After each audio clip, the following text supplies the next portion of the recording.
Peace world, what's good? Wood here. Look, I don't know where people are with what you're watching, what you're doing, what shows you follow, what's hot, what's not, whatever. But I am thoroughly enjoying FX's Shogun limited series. I was a big fan. I jumped on the bandwagon immediately once the promotional material started popping up a few months ago. I think they even might have popped up during the Super Bowl, maybe as early as that, maybe even before. But we knew it was out there. All the imagery was stunning. The scale was phenomenal, and then it ties back to the 1980s Shogun series that was one of the most viewed of all times. That starred Richard Chamberlain. I was a young boy. I just remember seeing it on TV. I didn't know what the hell was going on. This one has been well received. A lot of early, even though this is like historical fiction, all of these characters are kind of based off of actual historical figures, but it's taken from author James Clavell, I think is his name, his book. And the names were changed and different liberties taken here and there to tell a story. Um, but the with all of the politics and the political maneuvering and this uh the Game of Thrones is the easy comparison with all of the trying to become or trying to potentially become the next shogun of Japan. And then we have this culture clash between the star uh Blackthorn engine, as well as played by Cosmo Jarvis, as well as so him being from England in Japan, where he doesn't speak the language and isn't aware of all the customs and the history. It's hard on dude. So I don't have time to really go back and recap episodes 1 through 5. I'm gonna get into maybe up to date on what's happened through episode 5. Last night's episode 5, Broken to the Fist, and then I just have a couple of questions. Do you have these same questions, or you indifferent with the show and how it's handling anything, or just general conversation on it? I was looking on, might have been Rotten Tomatoes a couple weeks ago, and saw that they only had like 6 episodes listed, and I got not fearful, but I was concerned for a minute. Like, damn, is it only going to be 6 episodes? They had so much material left to cover, and it was like, how could they get all of this done based on what I'd seen in the trailer and different images here and there? It was like, how could they possibly get all of that done in 6 episodes? I think it would have been 3 more remaining at that time. So grateful to see that it is a full 10 episodes, and pacing wise, I think it's going along great. Um,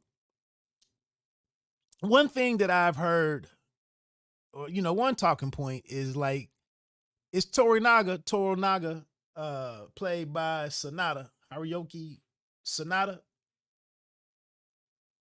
Yeah, Hiroyuki Sonata. Is Torinaga a hero, or a good man? Is he any more honorable than Ishido and the other 3 regents?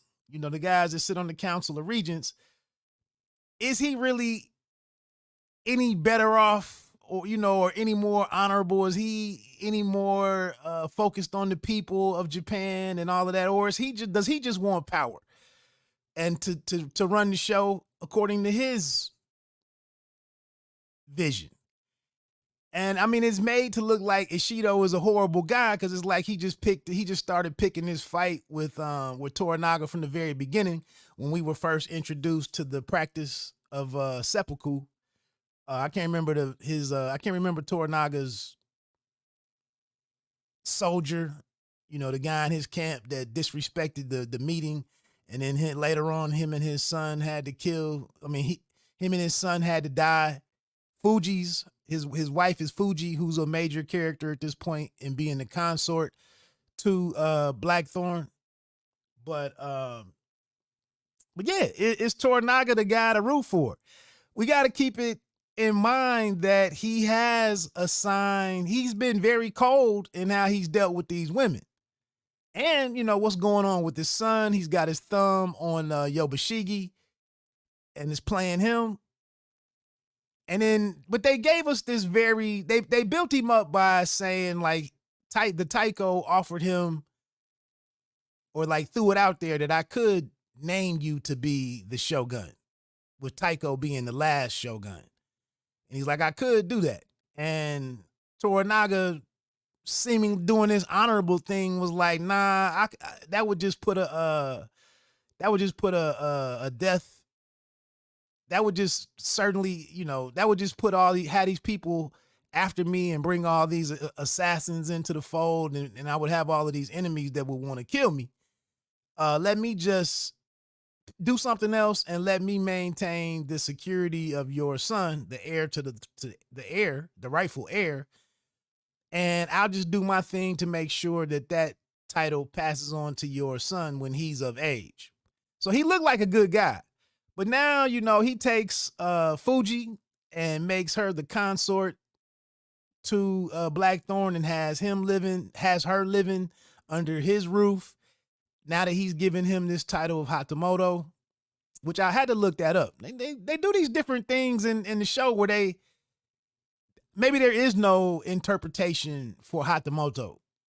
But even in the captions, they don't really tell us what Hatamoto means. But you see that the world changes and his station in life, his status significantly changes once he's named Hatamoto in episode 3, at the end of 3, or maybe even it was 4.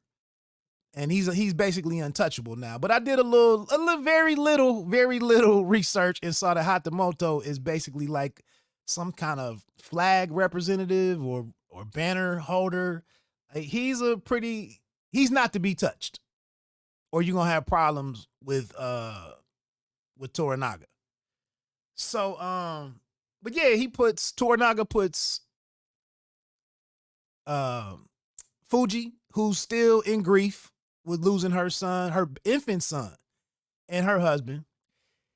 And then he makes Mariko the interpreter and has her living under Hatamoto's roof. And now that Buntaro somehow returns to the show, we don't know how the hell he got out of Osaka. And if this was a full-on fictional Game of Thrones, I would have been leaning towards the fact that Buntaro is actually a plant. Like, they spared him his life. Ishido spared him his life so that he could get back and be his guy in Toranaga's innermost circle. But that's probably not the case. But now he gets home. I mean, Buntaro returns to the fold, and then he orders him that you also will live underneath Hatamoto, under his roof. So, Toranaga's very self-centered. Another thing that's going on, so he disappeared when he told Blackthorn to train up the gun or the artillery regiment in Jiro, the village, the sea village. And then he leaves to go get other affairs in order so that he can possibly take on 4 armies with his 1 army. He pops up here after Oh, he's got to look at his son's name. Nagakato. After his son goes and disappoints him, or did he know that he was going to do that? Did he know that he would fall, that he would foolishly allow Yobashigi and Yobashigi's nephew, Omi, would he fall victim to their maneuvering and do what he did and taking out Josen, the general or the high-ranking official that Ishido sent there to confirm Yobashigi's loyalty, despite what's going on? And so, but Toranaga comes back to the scene, and I know he has Miraji is his spy in Ajiro, or Jiro is his trusted spy, but he already knows the whole. He pops up and he already knows the whole deal that Omi approached Nagakato, his son, and charged him up to go destroy these representatives of Ishido that would really trigger the war. So they really kind of threw me for a loop the way that they kind of stepped back. You would have thought things would have escalated really quickly. And they kind of threw us for a short loop when the army approached after as they were cleaning up the remains of Jozen and his men. And we didn't know who it was. And then, they step forward and look and see that it's actually Toranaga has returned and brought a lot of soldiers with him. And like I said, immediately he picks up on the scene of what's going on, what's happened, and he knows how it happened. So they make him like the all-knowing. He's the most calculated guy and playing chess out of all of the principal characters above everybody else. Ishido is trying to catch up. We see at the end of this episode, Lady Ochiba. I thought that was another very interesting development this week, where all of the women pretty much know their place. We see what a woman's station or status is in this society. They don't have a lot of power, but through this eightfold fence philosophy and being able to use men, because the other lady is also using the hell out of Omi. Kiki, I think is her name. She's got her thing going on as well. She got her hustle going on hard too. And what end? What's her end? And you've heard, women have done this in other shows and series that we've watched, in other situations that we're aware of, where with women controlling the cookies or the cake or what have you, the cat, and knowing that that's what most wealthy men, powerful men, after you do all of your maneuvering and get into your politics, and amass your wealth, and you control the whole chessboard and everything, you want to go do some freaky stuff, usually with people of the opposite sex.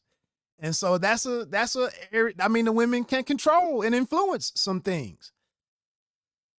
But yeah, she comes on at the end and was like Lady Ochiba. I believe that's the mother of the heir, the future Shogun, right? And that's the thing. That's why I didn't do that's why I couldn't do like episode recaps 1 through 4. I didn't know how the hell everybody was connected to everybody. Some of these guys have 2 and 3 names. Like Buntaro is Toda's son, and then he also has his first name. You don't know the history of all of these different characters, and I'll get back to something with Toda-san Buntaro in just a minute. But yeah, this Lady Ochiba comes up and is like, look, you've had your chance at the politics, and now I'm calling the shots. And I was amazed to see Ishido like defer to this and go along and really kind of like not respond aggressively, and just like, it was wild that he had to defer to her in that moment, especially being in private too, to see him get political or diplomatic instead of standing on that masculinity, patriarchal stuff and put, and for lack of a better word, put her in her place. But she's like, nah, you've been trying to hold these council meetings and proposing a replacement for Toranaga now that he's left, that he's resigned from the council. And she's like, you don't see that he's doing all this stuff to postpone action. And she's like, I want action. So it'll be interesting to see what her bold declaration brings in episode 6. Uh, so now, the other major thing that's going on in this episode, while it slowed down a bit. Okay, so another question. Who sent Josen's head who sent the head to Ishido to like really egg things on and throw it in his face? It doesn't seem like a move that it didn't seem like it was too petty for Toranaga to do that. We didn't see Yobashigi give that order, and Nagakato, he lost control of his regiment and is disappointed his father, and now has to regain his trust and wait to be elevated back into into a major role of influence or anything. So who would have done that? They just kind of skipping some fine details here and there. But I guess the major part of this, the major issue in this episode, while it wasn't the escalation of the war between, there is some movement there. The council discussed it. The two Christian regent members, I don't know their names exactly, but the two guys, excluding the one that has leprosy or whatever, the leper, they just seem to be concerned with money and basically just capitalism and profitability. And I was thinking about it before I got on though, but I guess if that went on unabated for several years, I guess they could eventually become more formidable and they would be able to push Ishido around because of the wealth that they've amassed. But they're not so much focused on outright controlling things and eliminating things. They just like, let's get this money. And then Ishido is like trying to amass power and maybe wants to ascend to being, the next Shogun.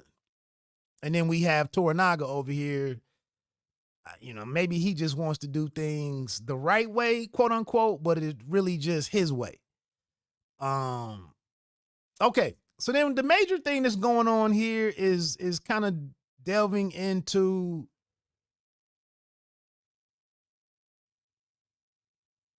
what's going on with Blackthorn, and now that him and Mariko have laid together, pillowed, and the return of Bontaro complicates that, and it seems like Blackthorn's life could be in danger at any moment. Like this dude Bontaro could pull out this sword, and this man just fought his way with a handful of with like 20 other guys or whatever Toranaga mentioned.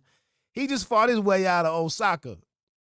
So taking care of Blackthorn, and if he doesn't have his pistols or his pistol, it's short work. It's easy work. But we had this dinner scene, and Bontaro pushes Mariko more so towards Blackthorn. He forces her to tell Blackthorn what her history is and what her lineage is and what's been her family's role, and the status of her family name all gets revealed to Blackthorn. And it's like it's a play. Fuji told Bontaro he does Hatamoto does like some women. He is doing some pillowing with someone. And so we don't know if Bontaro interprets that as his wife. But his actions and his his talking points during the dinner, obviously he's like, it's an insult to have to live under the roof of this barbarian. And that's kind of was the going thing here in this episode, was the language barrier and how verbatim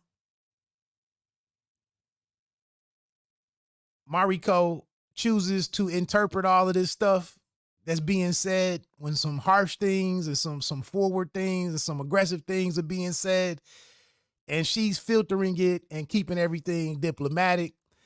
Um, they have the drinking situation with the sake where Blackthorn deviates away from the customs with the small cups and shows, well, the men, this is how we do. This is how men in my country drink. And obviously this is more he's ingesting more alcohol or whatever, consuming more alcohol faster. So he gets drunk, Buntaro. He afterwards he gets up and puts hands on Mariko in under the roof of Hatamoto, under Blackthorn's roof, and he has feelings for her now. He goes to confront him. I didn't know what was gonna happen.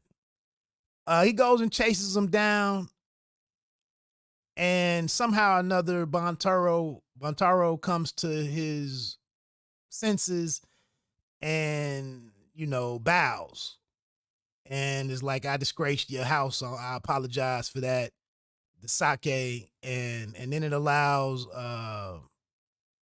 with him assuming that position, Blackthorn can kind of feel good that he did challenge him. He challenged him publicly, and he won the confrontation. But then he goes back home and sees what Buntaro did with his bow and arrow game, with his archery game, the point that he was trying to make when he shot the arrows in front of Mariko's face. And so it's a lot going on with this dinner and Blackthorn settling in as the Hatamoto and the head of this household, and like what this position means, how strong he is, whilst at the same time how powerless he is in doing anything under his own volition.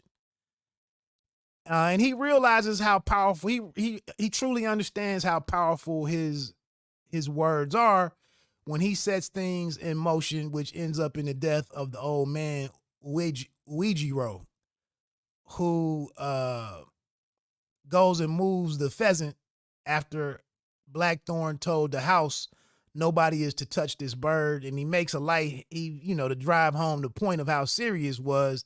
He says something about touch bird, lose life, or if the bird is moved, you die.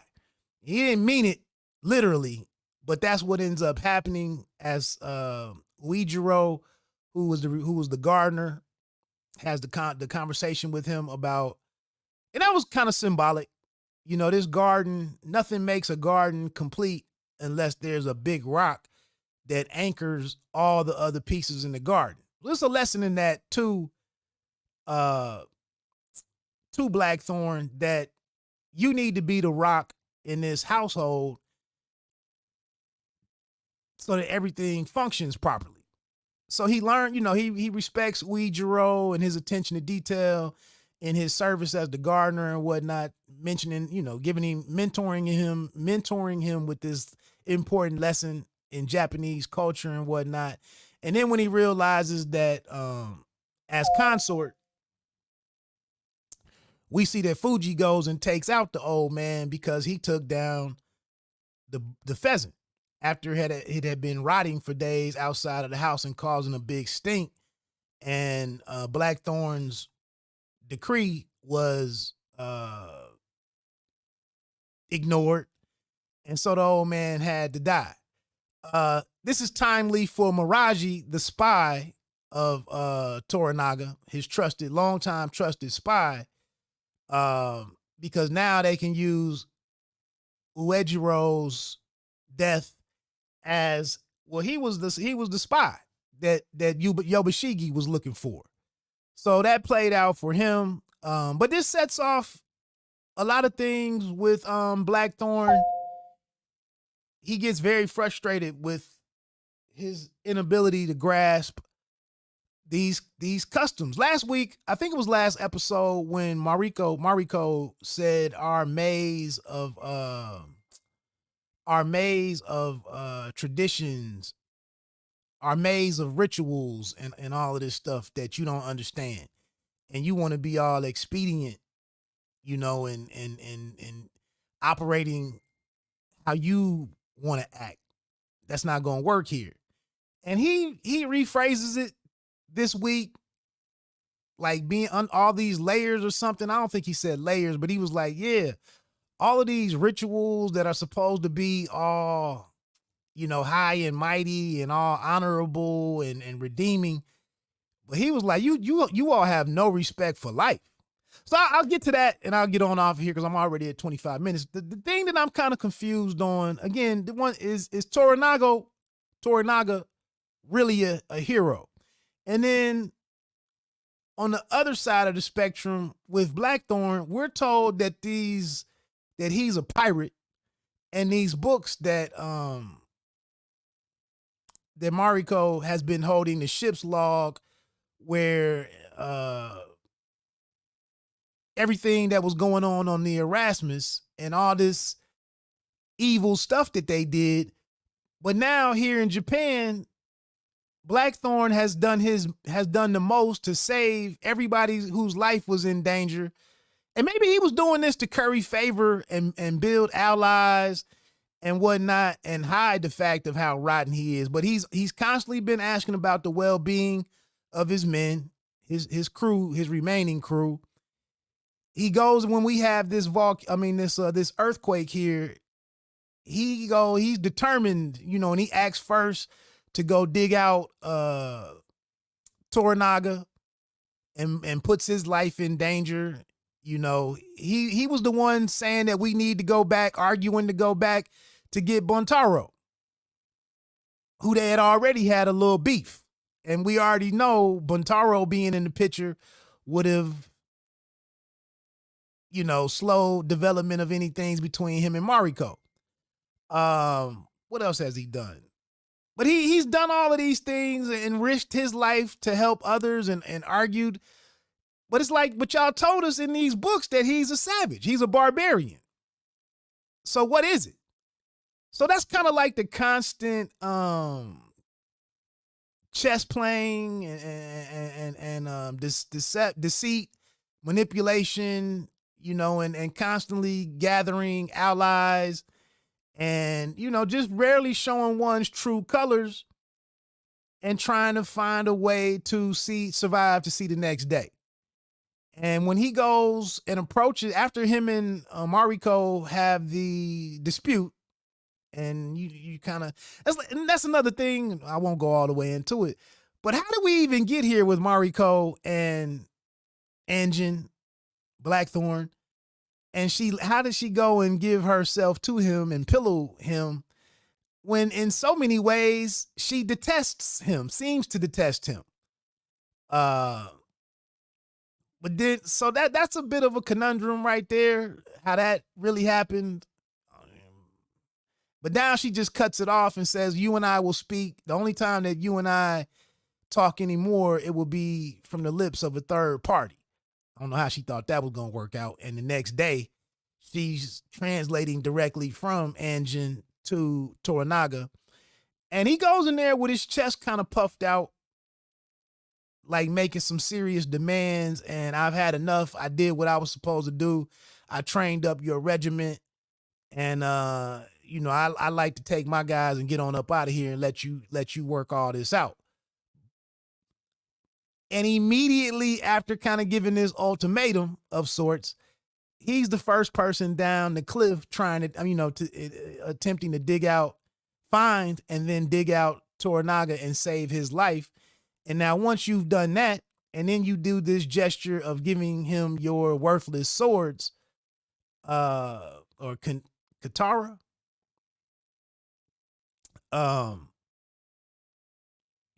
that you've increased your value again, and you won't be allowed to leave now. Like, out of all my people who were here, my son Nagakato was right there, all my inner, my top security people, and the European is the hand that pulls me from certain death. So nah, bro, you're not boarding no ship and leaving no time. I might even put another title on you. So that's it. We Bushigi is satisfied now that he's gotten rid of the spy. There was more gameplay and chess moves between Yobushigi and Toranaga. Toranaga puts all his cards on the table like, I'm 3 and 4 steps ahead of you constantly, bruh. You can wiggle around as much as you want, but whenever I keep you in close proximity to me, I will move. Again, I have you under my thumb.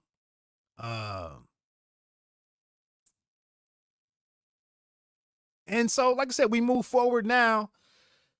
How does Lady Ochiba, how does she change things or alter the plans of Ishido and set everybody, you know, the major principals on a collision course to get to this war and settling the overarching issues that are out there. Who will rule Japan after we all got to get through what we got to get through? Omi is assigned to lead the regiment, the artillery regiment, which Yobushigi his uncle turns around and tells him, how you gonna give me what's already mine? Like, don't get it twisted. Just because Toranaga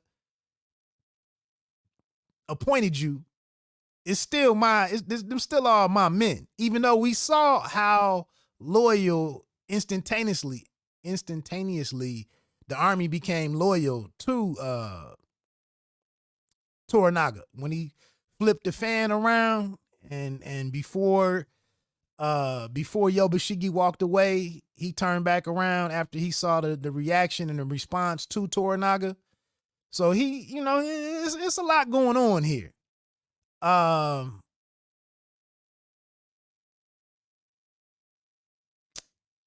So that's pretty much it. So we see at the end of the episode, where am I at?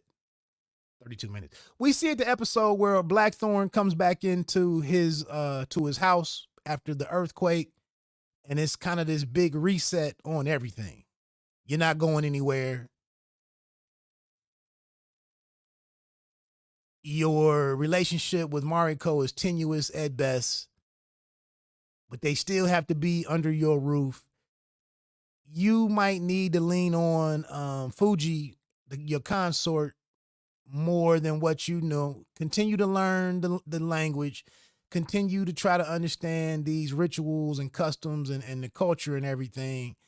And he goes and resets the rock. He notices Buntaro's game with the archery stuff. And it look, we didn't know where those arrows went, but they did hit the post that he said he would hit, even though he was drunk as hell. So he realizes, damn, I gotta tighten things up, because I got some strong forces, and some of them live under my own roof. I gotta manage this better. But then he goes over there and he realizes, just like the lesson that Mariko told him with whatever he had going on with that pheasant, like, you thought you didn't understand the power of your words when you said what you said, but invariably you can change the value or increase the value when necessary on whatever. Just like with the gesture of giving the swords or the Kintara to Toranaga, and we had just been told these were some $3, these some $5, 10-cent swords that we just gave to Fuji, and told her what it was because it was what she needed to hear. And in the same thing, so she's like, the same way with that situation, you got to understand how powerful your words are based on the title that's been bestowed upon you by Toranaga, and you need to pay attention, and so he goes and resets that rock at the end to close out the episode, And it's kind of him resetting himself to let me get focused. You know, I laid down with the lady the other night, and you know, the future was looking like one thing, enjoying some good company. Now Buntaro is here. I got to deal with him. We're closer to war. I got to deal. I'm understanding Toranaga's scheming, and he's not necessarily a man of his word in some ways. Yeah, it's a lot going on. It's a lot of things for Anjin to grasp and to make sure to increase, you know, enhance the chances of him being able to leave this place at some point in time and resume his normal life. Lastly, 36 minutes. The other thing that's I listened to the podcast, the official podcast for Shogun, and for episode 5. And they said that they had a discussion or a segment where they were saying that Buntaro actually deeply loves Mariko. He got a hell of a way of showing it. But he deeply loves her and is super protective of her. And again, I'm like, well, that's not what we see in the character. Like, he's ruled over her like most men in that time would do or were doing. And he got this very, I don't know, I'm assuming it was an arranged marriage, you know, of some kind. And she mentions that she's tried to take action every year on the anniversary of her entire family being murdered. Once some assassination went wrong and her father was found out to have done something. And then I don't know if it was Tycho or I can't think of the other lord that ordered something with a K, I think, but ordered her father's line to be ended. Somehow she was spared. And now, ever since then, she's just been interested in joining her family in the afterlife or whatever. And this drives home the point for Anjin Blackthorn that, like, you people don't have any, you don't have any value for life. I got to get the hell up out of here. But again, he's not going anywhere. Get back over here. You know, adjust the relationship with Mariko as necessary. Maybe lean on Fuji a little bit more than what you thought you were going to lean on with her. Fuji is very strong and loyal. Like, she takes her assignments serious. And that could be, you know, you can use people like that. You can use alliances and allies that are built like that. All right. That's about it. It's kind of way longer than what I thought it would be.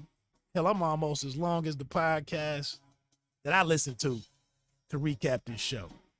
Let me know if, you know, any other storylines are standing out to you, any other concerns, expectations, predictions, you know, any characters that are standing out to you, or you foresee coming to the forefront. You know, Omi might be a guy to watch. Yobashiki continues to be one to watch. And like I said, Ashido being the most influential character for 3 or 4 episodes next to Toranaga as opposing forces. And now this woman pops up and is like, I'm taking over. How does he change? Course correct. All right, let me get out of here. 1.